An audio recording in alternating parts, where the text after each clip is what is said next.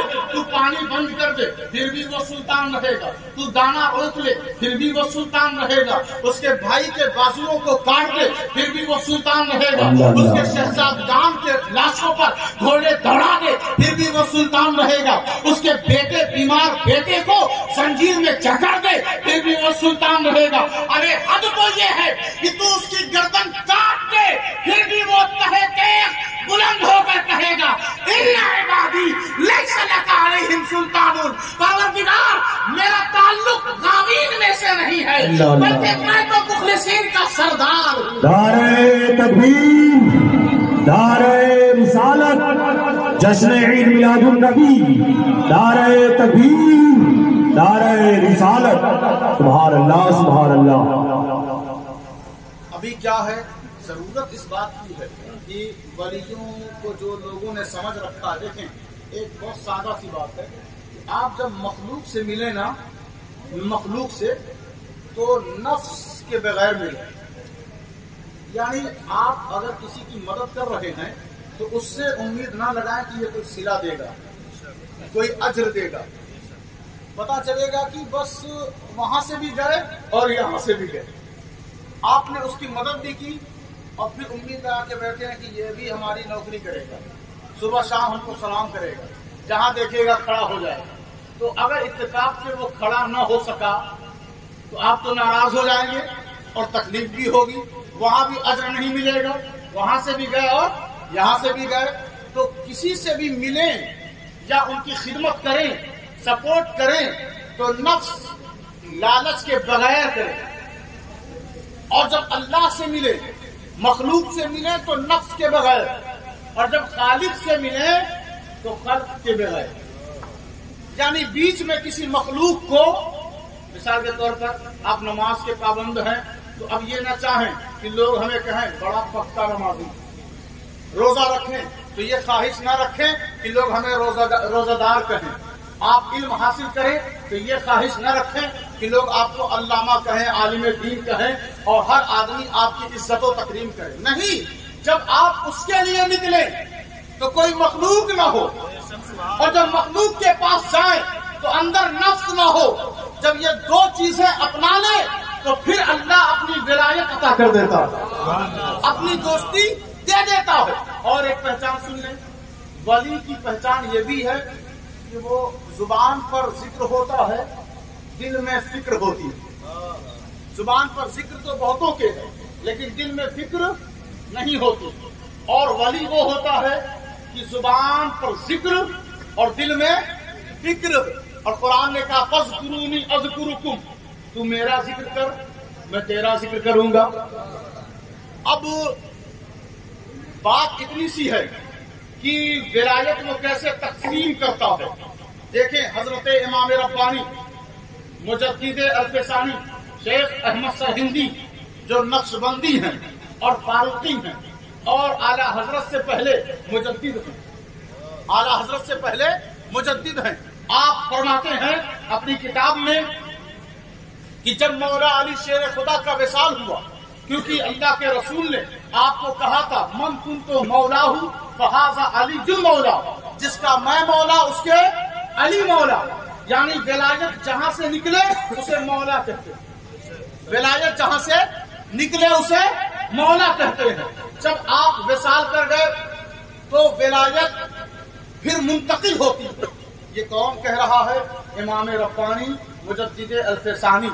آپ کہتے ہیں ولایت نکلتی ہے اور نکل کر جاتی ہے حضرت امام حسن کے پاس اور حضرت امام حسین کے پاس، دونوں کے پاس ولایت پہنچتی ہے، پھر ان سے حضرت عابد بیمار تک ولایت پہنچتی ہے، پھر ان سے حضرت امام محمد تک ولایت پہنچتی ہے، پھر ان سے حضرت امام جعفر تک ولایت پہنچتی ہے، پھر ان سے حضرت تقی نقی تک ولایت چلتی چلی آتی ہے، پھر ان سے حضرت حسن عسکری تک ولایت پہنچتی ہے، پھر ان سے حضرت امام ربانی مجدد الفسانی کہتے ہیں کہ 12 اماموں میں ولایت گھومتی گھومتی پھر ایک شہزادے کی طرف مولا علی کی ولایت پہنچتی ہے، جسے دنیا کہتی ہے شہباز لامکانی، شیخ محی الدین عبد القادر جیلانی، آپ پر وہ مولا علی کی ولایت آ جاتی ہے۔ اب پوری کائنات میں جو ولایت بٹ رہی ہے، گاؤں میں ولی لوگ، شہر میں ولی، قصبے میں ولی، ملک میں ولی، گھر میں ولی، خطے میں ولی، گاؤں باغیچے میں ولی، کھیت میں ولی، جتنے مزارات ہیں اولیاء کے، جتنی ولایت تقسیم ہو رہی ہے، یاد رکھو مولا علی کی ولایت غوث اعظم تک، اور غوث اعظم اب ساری کائنات میں ولایت تقسیم کر رہے ہیں۔ اچھا اللہ کیا اس چیز پر قادر نہیں کہ وہ اپنی ولایت بندوں کے ذریعے بنوائے؟ جب قادر مانتے ہو تو پھر یہاں کا ہے جھنجھٹ۔ اب آپ دیکھیں بندے مانتے ہیں کہ سورج کے ذریعے زمین زندہ ہے، بندے مانتے ہیں زمین کے ذریعے یہ فصلیں زندہ ہیں، بندے مان رہے ہیں ذریعہ اور سبب اور لنک بنا ہوا ہے۔ اچھا چھوڑیں یہ سب بات، شاگرد کے لیے استاذ مددگار ہے کہ نہیں ہے نا؟ مریض کے لیے ڈاکٹر مددگار ہے کہ نہیں ہے نا؟ مقتدی کے لیے امام مددگار ہے کہ نہیں ہے نا؟ بیٹے کے لیے باپ مددگار ہے کہ نہیں ہے نا؟ اب ورکر کے لیے اس کا مالک مددگار ہے کہ نہیں؟ یہ سارے مددگار مارکیٹ میں زندہ ہیں اور چل رہے ہیں۔ کسی کا فتویٰ ابھی تک ان مددگاروں کے خلاف آیا ہی نہیں، لیکن جیسے ہی ہم کہتے ہیں غوث، فتویٰ آتا ہے مددگار وہ نہیں اللہ۔ تو تم نے پہلے کیوں نہیں کہا کہ اے بیٹے اپنے باپ سے مدد مت مانگ، یہ شرک ہے؟ شاگرد سے کیوں نہیں کہا کہ استاد سے علم حاصل مت کر، اللہ سے علم مانگ؟ نوکری کرنے والوں کو کیوں نہیں کہا کہ تنخواہ اپنے مالکوں سے نہیں اللہ سے مانگ؟ کسانوں سے کیوں نہیں کہا کہ زمین پر کھیتی کر کے اپنا روزگار پیدا مت کر، اللہ سے مانگ؟ ارے جب اتنے مددگاروں کو برداشت کر رہے ہو تو غوث اعظم کو بھی مددگار مان لو، غوث اعظم کو بھی مددگار مان لو۔ اس میں کون سی قباحت ہے، کون سا جھگڑا ہے؟ ہم غوث کے ساتھ اعظم اس لیے لگاتے ہیں کہ یہ لوگ مخصوص اور محدود فیلڈ میں مددگار ہیں۔ بیٹے کا باپ سارے خاندان کا مددگار نہیں ہوتا، نوکر کا مالک ساری دنیا کے نوکروں کا مالک نہیں ہوتا، ڈاکٹر دنیا کے سارے مریضوں کے لیے مددگار اور معاون نہیں ہوتا، لیکن غوث اعظم اس لیے ہیں کہ وہ لوگوں کے مددگار تو ہیں ہی، ساتھ ہی ساتھ سارے ولیوں کے بھی مددگار ہیں۔ سبحان اللہ سبحان اللہ، سارے ولیوں کے بھی مددگار ہیں۔ اچھا دیکھیں ایک آیت پڑھتے ہیں کہ تھوڑی سی تشریح، پھر اس پر اپنی بات ہم ختم کرتے ہیں۔ قرآن نے کہا ان الذین قالوا ربنا اللہ ثم استقاموا تتنزل علیہم الملائکۃ الا تخافوا ولا تحزنوا وابشروا بالجنۃ التي کنتم توعدون۔ ان لوگوں نے کہا ربنا اللہ، ہمارا رب، بول دیجئے ثواب ہی ملے گا، ذرا زور سے بولیں، ہمارا رب اللہ ہی ہے، ٹی بھی لگا دیں، ہمارا رب اللہ ہی ہے، تاکہ اور توحید ثابت ہو جائے، کسی کو یہ خدشہ نہ رہے کہ سنی مولانا لوگ شرک بول کے چلے جاتے ہیں، تو کہہ دے ہمارا رب اللہ ہی ہے۔ تو ان لوگوں نے کہا، کہنے کو تو بہت لوگ کہتے ہیں، لیکن وہ لوگ بڑے اچھے ہیں جو یہ کہتے ہیں ربنا اللہ، ہمارا